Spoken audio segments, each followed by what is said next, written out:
asalaamaaleykum mbokk yi ñuy suivre si Daaray Technologie ñu ngi leen di gërëm te di leen jaajëfal dal leen a jàmm si seen nouvelle vidéo alors donc bi passé bon expliqué nañ de manière détaillée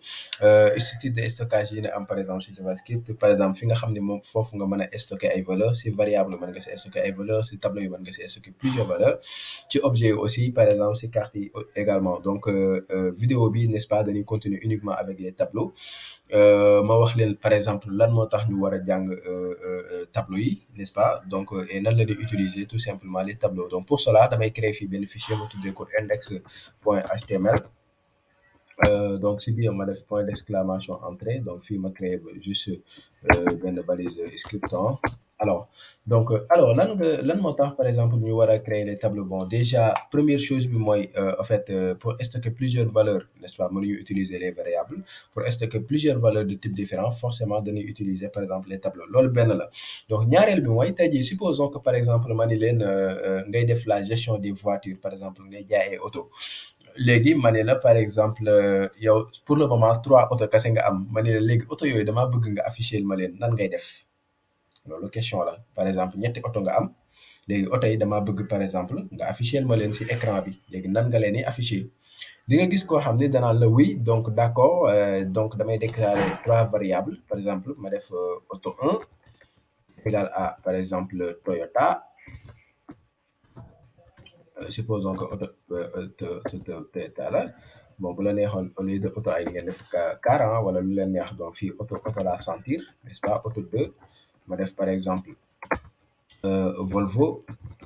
wala BMW donc auto 3 ma def par exemple BMW Bamba moo wóor BMW voilà ok donc je pense que ñett yi ñu ngi nii da nga gis ko xam ni la lay wax mu ni la woy damay ñëw afficher ko n'est-ce pas mën naa def console point log de auto 1 def console point log de auto 2 def console point log de auto 3 n'est-ce pas da nga gis koo xam ne nii lay def jàpp ñàmburam nag toog di la xaar defe ni dina am 20/20 donc daal di def ouvrir l'explorateur de fichier nga ñëw fii donc def F12 pour xool bien vrai que affiché na ko ah donc fii affiché na Toyota affiché na Volvo affiché na par exemple BMW léegi par exemple nga dem ba njaay mi commencé neex par exemple instant yi par exemple dem nga bëgg na am xaalis parce que da ngay yëngu si wàllum njaayam oto nga am par exemple 300 oto léegi man la affiché ma 300 oto yëpp nan nga koy defee ah foofu la problème yi démarré parce que doo déclarer 300 variables fii afficher 300 éléments donc loolu c'est tu es en train de faire ce qu'on appelle la redondance n'est-ce pas boo koy afficher bon déjà loolu dafa metti et voilà donc c'est ici nag la ñuy commencé wax par exemple tableau yi ñu ni léegi solution bi mooy tableau yi parce que tableau déjà mën na contenir par exemple plusieurs valeurs au lieu par exemple ñuy déclarer 300 variables dañuy déclarer tout simplement benn variable boo xam ni avec un même nom ñu daal di siy ñu daal di siy def auto yëpp quoi au lieu nga déclarer 300 par exemple auto 300 variables donc benn variable rek ngay déclarer alors donc pour contourner cela par exemple mën naa ko tuddee par exemple post ma tuddee ko car par exemple pour wax sama auto yi fii laa koy déclarer ma ne tableau la donc déjà pour déclarer un tableau il y a deux manières de faire donc bu la neexee par exemple mën nga utiliser new array donc ça je vous conseille je vous déconseille donc si formation bi fépp foo leen di gis ma def new quelque chose rek à part les dates donc new quelque chose rek xamal ni c'est un traitement lourd maanaam lu diis la quoi supposons que exécution code bi bu doon def par exemple 3 millisecondes n'est-ce pas mën na def par exemple 4 millisecondes parce que dafa yéex quoi dafa diis le fait que nga def new quelque chose tu es en train de créer une instance de quelque chose n'est-ce pas un objet du ma dugg si détails yi mais xam leen ne daal par exemple lii nii dafa diis par exemple bu ma neexoon ma ne damay déclarer variable yi fii ma def fi par exemple Toyota ma def virgule fii ma def fi par exemple Volvo et cetera maintenant pour éviter par exemple diisal application bi dama naan non donc lii moo gën a yomb te moo gën a gaaw te moom lañ gën a conseiller donc da ngay def tout simplement les accolades pour créer tableau bi léegi par exemple fii première tableau bi Toyota la d'accord ma utiliser code simple wala double code ah Toyota deuxième élément bi par exemple sama 300 oto yëpp fii laa koy déclaré donc fii ma def Volvo chaîne de caractère la donc Volvo bu la neexee di double code wala code simple yaa choisir donc fii bon BMW BMW voilà donc et cetera bu la neexee nga def virgule nga continuer ba 300 yi mat n'est-ce pas dans ce cas boo xoolee fii nii 3 variables nga déclaré woon pour mën a am affaire bi alors que fii par exemple benn variable kese nga déclaré pour am li nga bëgg donc loolu mooy avantage bi en fait donc au lieu ngay déclarer 300 variables fii benn variable rek nga def tout à l'intérieur donc fii pour afficher je peux faire par exemple console.log clg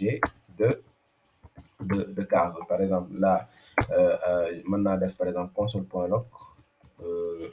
clg donc fii ma def fii warning juste pour organiser ko donc avec l'utilisation l'utilisation des variables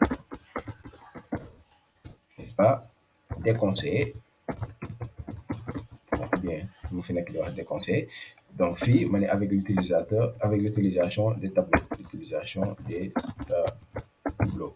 voilà donc fii ma actualiser pour xool par exemple la am avec l'utilisation des variables avec l'utilisation des tableaux gisoo si benn élément am nga information yëpp donc boo xoolee fii bu ma duggee par exemple fii am naa sama valeur par exemple Toyota am naa sama valeur par exemple Volvo am naa sama valeur par exemple BMW maintenant li si gën a neexati te yéeme si mooy par exemple une fois que nga am tableau mën nga commencer jàng lu ñuy wax les boucles parce que tableau yi après bépp tableau par exemple mën nga ko boucler pour afficher par exemple information yi nga xam ne dafa nekk si tableau bi donc loolu mu doon par exemple lu am importance parce que bu dee par exemple da nga jël information yëpp nga déclarer ko si variable comme par exemple ici on l'a fait mënoo utiliser tableau yi parce que benn variable mënoo ko boucler donc tout à l'heure variable yi mënoo leen boucler par contre tableau yi mën ngeen leen boucler objet yi mën leen boucler lii aussi mën nañ leen boucler donc comme variable mënoo ko boucler loolu aussi inconvénient la pour utiliser par exemple les variables pour stocker plusieurs valeurs donc variable en réalité mënoo si sax stocker plusieurs valeurs kay xanaa kay solution de contournement bi mooy nga déclarer n variable te loolu c'est très fastidieux donc autant utiliser maintenant les tableaux n'est-ce pas nga gis ni par exemple foofu day permettre tout simplement en fait nga déclarer plusieurs valeurs et après mën nga leen a boucler pour afficher toutes les informations wala nga def carré aussi pour afficher toutes les informations donc fii gis ngeen mu ni ma de manière très claire mu ni ma premier élément bu ma cliquer fii pour tijji ko mu ni ma premier élément bi index bi 0 la loolu laa leen doon wax si tableau bi maanaam tableau yi gisoo bii nii position 0 lay doon bi position 1 bi position 2 donc fii gisoo position 1 position 2 donc pour ma accéder si valeur du Toyota bi bu dee tableau laay utiliser il va falloir forcément ma def par exemple nii 2 0 pour afficher par exemple lii bu ma ko defee daf may afficher tout simplement Toyota donc voilà donc je pense que loolu comprendre ngeen ko parce que jàngoon nañ ko par exemple si vidéo ba lay passé maintenant en fait je pense que il y a ce qu'on appelle les tableaux associatifs dans les autres langages de programmation parce que bu dee da ngay jàng par exemple PHP dañ lay wax les variables simples et les tableaux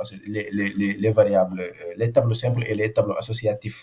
n'est-ce pas bu dee si PHP lii la ñuy woowee les tableaux simples yoo xam ne da nga siy accéder via l'index maintenant bu dee par exemple si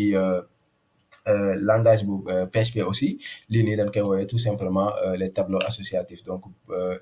am na langage de programmation yu bëri yoo xam ne dañuy prendre en compte par exemple les index nommés sauf que par exemple tur bi rek mooy changer donc ñun li ñuy woowee fii objet ñoom noonu la ñuy woowee par exemple tableau associatif parfois nga dégg le mot hachage voilà donc c'est un peu ça n'est-ce pas si je pense que on peut s'arrêter là. Voilà, donc c'est un peu ça pour les tableaux. On n'a pas besoin de faire beaucoup de trucs sur les tableaux. De toute façon, donc, l'on utiliser après. Donc, au fur et à mesure qu'on avance, donc l'appétit vient en mangeant. Donc, voilà. Donc, peut-être, dernier exemple, il faut faire très attention quand vous déclarez les tableaux en utilisant, par exemple, new array. Vous m'allez, par exemple, créer un tableau avec un seul élément. Donc, supposons, créer un tableau, créer un tableau avec un seul élément, n'est-ce pas? Pour créer un tableau avec un seul élément, maintenant définir par exemple tab 1 est égal à comme ça par exemple ma def un seul élément bon ma def si valeur 40 par exemple lii c'est bon mais di nga gis ko xam ne par exemple dina utiliser notation bi par exemple dina def tab 2 n'est-ce pas mu utiliser new array mu daal di def fi 40 il faut faire très attention ñaar yi bokkuñu ñaar yi lii boo ko defee donc tu as créé un tableau par exemple avec un seul valeur, mais lii nii bi si deuxième bi boo ko defee tu as créé par exemple un tableau avec 40 éléments. Par exemple fii tu as créé un tableau avec 40 éléments, pas undefined. Maanaam tableau bi 40 et position emplacement la am, mais emplacement yooyu yëpp par exemple valeur undefined la. Donc bon mën ngeen def par exemple après CLG de tab 1, donc toujours vous pouvez faire ça pour voir au niveau par exemple de la console. Et yéen a ngi gis par exemple à ce niveau là gis ngeen tableau bi benn élément kese la am, et fii bu ma ñëwee par exemple tableau bi yéen a ngi gis par exemple on me dit la taille de la tableau c'est 40, mais on me dit 10 empty slots, c'est-à-dire 40 yëpp par exemple vide la quoi. Donc fii la taille c'est 40, mais fii par contre la taille c'est 1. Donc fii benn élément moo fi nekk, mais fii 40 éléments moo fi nekk. Kon gis ngeen ni perception bi c'est pas la même chose ni ñu koy gisee. Maintenant c'est à partir de 2, n'est-ce pas, la koy considérer comme étant plusieurs valeurs. Par exemple fii bu ma defoon par exemple virgule 100,